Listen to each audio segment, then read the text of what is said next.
खिड़की के बाहर गर्मी की रात बिखरी हुई है। गर्मी की गुनगुनी सी रात, खिड़की से सटकर लगी हुई रात रानी की झाड़ी के फूलों की मादक गंध खिड़की के पर्दे से अटकेलियां कर रही हवा के साथ कमरे में आ रही है। खिड़की के पार दूर आसमान में आधा अधूरा चांद टका हुआ है। ग्रीष्म की धूप को दिन भर सहन करने के बाद झुलसे पेड़ों की पत्तियों और शाखाओं को रात की ठंडी हवा सहला रही है। हवा का स्पर्श पाकर पत्तियां कृतज्ञतावश झुकी जा रही हैं। गर्मी के मौसम की सबसे बड़ी विशेषता उसकी रात होती है। जितना तपता हुआ जलता हुआ दिन, उतनी ही सुहानी रात।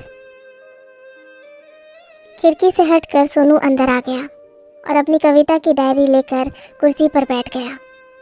लड़का अभी भी उसी प्रकार सो रहा है। सोनू गौर से उस लड़के के चेहरे को देखने लगा। 14-15 वर्ष की मासूमियत से भरा हुआ चेहरा, जिस पर जवानी ने होठों के ऊपर कल्ले की तरह फूट रहे मूंछों के बारीक बारीक रोम के रूप में अभी दस्तक देना प्रारंभ ही किया है। गुलाबी होठ, जिनको बीमारी ने भले ही सुखा दिया है, मगर अभी भी उनमें ताजगी है। बीमारी के बाद भी चेहरे पर किशोरावस्था की चमक और स्निग्धता बिखरी है। सोनू को यहाँ लड़के की देखभाल के लिए रखा गया है। वैसे वो एक निजी अस्पताल का कर्मचारी है, जिसके मालिक लड़के के पिता के करीबी दोस्त हैं। उनके ही कारण सोनू को यहाँ भेजा गया है। लड़के को दवा देना, उसे पलंग से उठाकर टहलाना, खाना खिलाना, सबकी व्यवस्था सोनू को करनी होती है। लड़के की माँ नहीं है, केवल पिता ही हैं, जिनको कारोबार के सिलसिले में घर से बाहर रहना पड़ता है। इससे ज़्यादा ना सोनू को पता है, ना ही उसको पूछने की इजाज़त है। उसे बस ये पता है कि यहाँ से उसे अच्छा पैसा मिलेगा, जो कॉलेज की परीक्षा फीस भरने में काम आ जाएगा। यहाँ पर जब तक है, तब तक कविता लिखने का समय भी है उसके पास। अस्पताल की नौकरी वो केवल अपनी कॉलेज की पढ़ाई का खर्च उठाने के लिए कर रहा है, मगर अस्पताल में काम करते समय कविता सोचा ही नहीं जा सकता। सोनू भैया, लड़के की आवाज़ सुनकर सोनू की तंद्रा टूटी। हाँ बोलो, सोनू ने कुर्सी से उठकर पलंग की तरफ जाते हुए कहा। पानी चाहिए सोनू भैया। देता हूँ, तुम लेटे रहो। फिर घड़ी देखते हुए कहा, दवा लेने का टाइम भी तो हो गया है। कहते हुए सोनू दवा निकालने लगा। चलो उठकर बैठ जाओ, दवा लेना है। सोनू के कहते ही लड़का धीरे धीरे उठा और तकिए से टिककर बैठ गया। दवा देने के बाद जब सोनू वापस कुर्सी पर बैठने लगा तो लड़के ने कहा, सोनू भैया यहीं बैठ जाओ ना पलंग पर, आपसे बातें करूँगा। अब नींद तो आएगी नहीं। लड़के के अनुरोध पर सोनू वहीं बैठ गया। पलंग के पास रखी टेबल पर से कंघी उठाकर लड़के के बाल ठीक करने लगा। गर्मी की मस्त हवा के कारण लड़के के बाल बिखर रहे थे।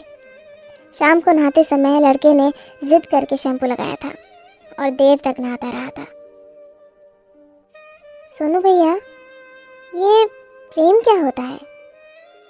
लड़के के इस प्रश्न से सोनू कुछ चौंका, फिर मुस्कुराता हुआ बोला, प्रेम? अभी 3-4 साल रुक जाओ, सब पता चल जाएगा। कहते हुए उसने लड़के के बालों को हल्के से बिखरा दिया। 3-4 साल रुक पाऊंगा मैं? लड़के ने उदासी से पूछा। क्या होता है प्रेम सोनू भैया? सोनू को चुप देखकर लड़के ने फिर पूछा। प्रेम वो होता है जो हमें किसी दूसरे से जोड़ता है। सोनू ने कुछ टालने वाले अंदाज में कहा। किससे? लड़के ने फिर पूछा। किसी से भी, उन सब से जो हमें अच्छे लगते हैं, हमारे माँ बाप, हमारे भाई बहन या फिर हमारे दोस्त। माँ तो नहीं है मेरे पास, पापा हैं, पर वो भी भाई बहन भी नहीं है। कहते कहते लड़का फिर चुप हो गया। लड़के की आंखें अचानक नम हो गई थी। सोनू को लगा उसकी पलकों के किनारे झिलमिला भी रहे हैं। उसने लड़के को सहज करने के लिए कहा, और सबसे खास प्रेम हमें किसी एक खास से भी होता है। सोनू के इतना कहते ही लड़के के चेहरे के भाव अचानक बदल गए, मानो सोनू ने उसके मन की बात कह दी हो। कौन खास सोनू भैया? उसने उत्सुकता से पूछा। ये जो बाहर चांद नजर आ रहा है ना, आधा अधूरा सा चांद, इसको देखकर ना तो रात की रानी के फूल झूम रहे हैं ना पेड़ों की पत्तियां इठला रही हैं, क्योंकि ये सब एक खास चांद से प्रेम करते हैं। पूर्णमासी के पूरे चांद से। अभी 2 दिन बाद जब ये चांद पूरा हो जाएगा तब से सब उस खास प्रेम में पागल हो जाएंगे, सोनू ने उत्तर दिया। सचमुच? लड़के ने फिर पूछा। हाँ बिल्कुल, दिखाऊंगा तुम्हें। लड़का गौर से खिड़की के पार के चांद को देखने लगा। उसके चेहरे के भाव पल पल बदल रहे थे। कुछ देर तक देखते रहने के बाद लड़का फिर उदास हो गया। तुम्हें मिला कोई खास? सोनू ने लड़के का मूड बदलने के लिए फिर पूछा। लड़के ने सोनू की तरफ देखा। सोनू ने देखा उन दो नन्ही आंखों में सितारे झिलमिला रहे थे। फिर अचानक वो शर्मा गया और चादर के धागे खींचने लगा। मतलब मिली है? सोनू ने मजाक के अंदाज में पूछा। नहीं थी, लड़के ने उसी तरह झुके हुए कहा, पर उसकी आवाज़ डूबी हुई थी। सोनू ने पूछा, कब? जब मैं स्कूल जाता था।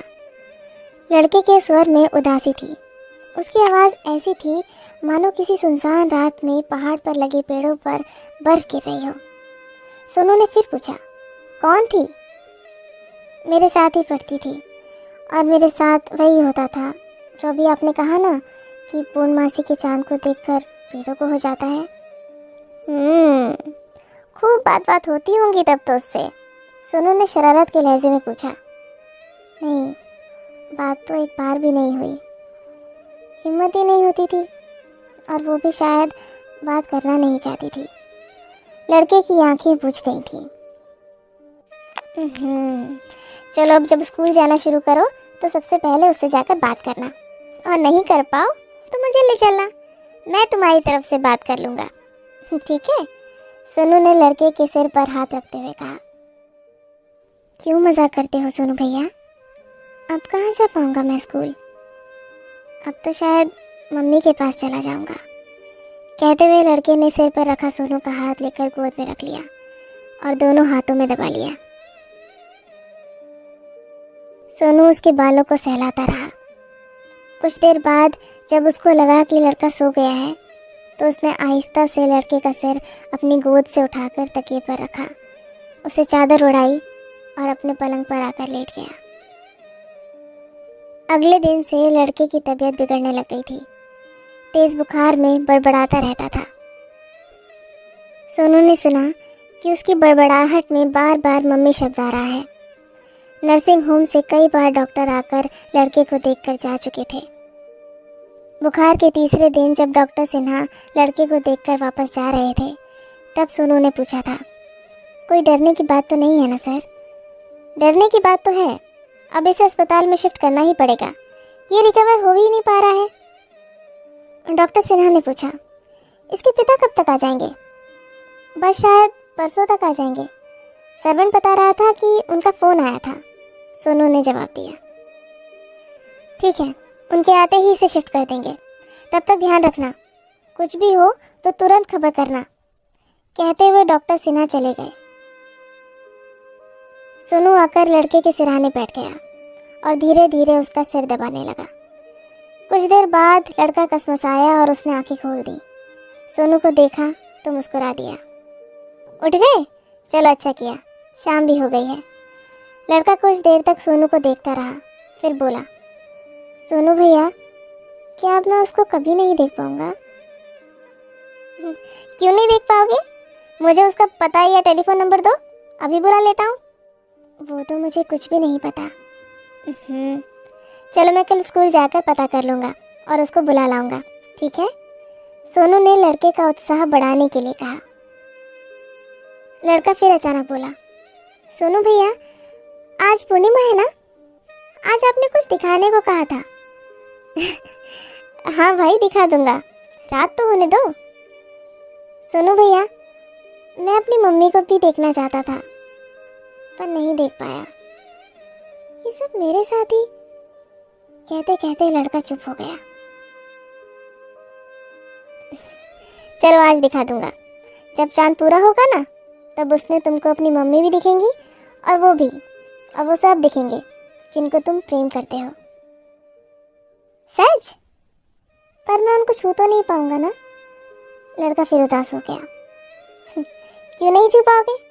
जब चांद को देखो तो मेरी इस हथेली को छू लेना। तुमको ऐसा लगेगा कि तुम उन सब को छू रहे हो जिनको तुम प्रेम करते हो। सोनू ने अपनी हथेली दिखाते हुए कहा। ठीक है। लड़का फिर उत्साह में भर गया। रात को लड़के को सोनू ने गोद में उठाकर खिड़की पर बिठा दिया, क्योंकि तब तक उसके चलने फिरने की ताकत बिल्कुल छीन हो गई थी। देखो वो पूरा पीला चांद। अमलतास के 2 पेड़ों के ऊपर दिख रहे चांद की ओर इशारा करते हुए सोनू ने कहा। लड़के ने सिर उठाकर चांद को देखा। देखो उसमें अपनी मम्मी को दिख रही है ना? सोनू ने पूछा। लड़के ने हाँ में सिर हिलाया। ठीक है, अब आंखें बंद करके मेरी इस हथेली को छुओ। सोनू के कहते ही लड़के ने वैसा ही किया। थोड़ी देर बाद लड़के ने हथेली को खींचकर अपने चेहरे से सटा लिया। कुछ ही देर में सोनू की हथेली भीग गई। सोनू ने लड़के की आंखें पोंछी और फिर कहा, चलो अब फिर देखो चांद को, अब वो दिखेगी। लड़के ने फिर चांद को देखा। दिखी? सोनू ने पूछा। लड़के ने फिर हाँ में सिर हिलाया और आंखें बंद कर ली और सोनू की हथेली को फिर चेहरे से लगा लिया। अब की बार सोनू को हथेली पर नमी की जगह आंच का एहसास हुआ। लड़के की गर्म सांसों की आंच का एहसास। आंच धीरे धीरे बढ़ती जा रही थी।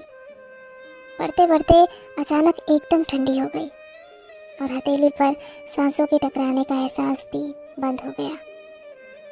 सोनू ने देखा दूर आसमान पर एक सितारा टूटा और रोशनी की लकीर छोड़ता हुआ चांद की तरफ बढ़ा। चांद के ठीक पास आकर वो सितारा बुझ गया, मानो चांद को छूकर खामोश हो गया हो। सोनू ने आहिस्ता से लड़के का चेहरा हथेली पर से हटाया। लड़का उसकी बाहों में झूल गया। हवा बिल्कुल ठहर गई थी, मगर रात रानी के छोटे छोटे फूल चुपचाप आंसुओं की तरह टप टप करके ज़मीन पर टपक रहे थे।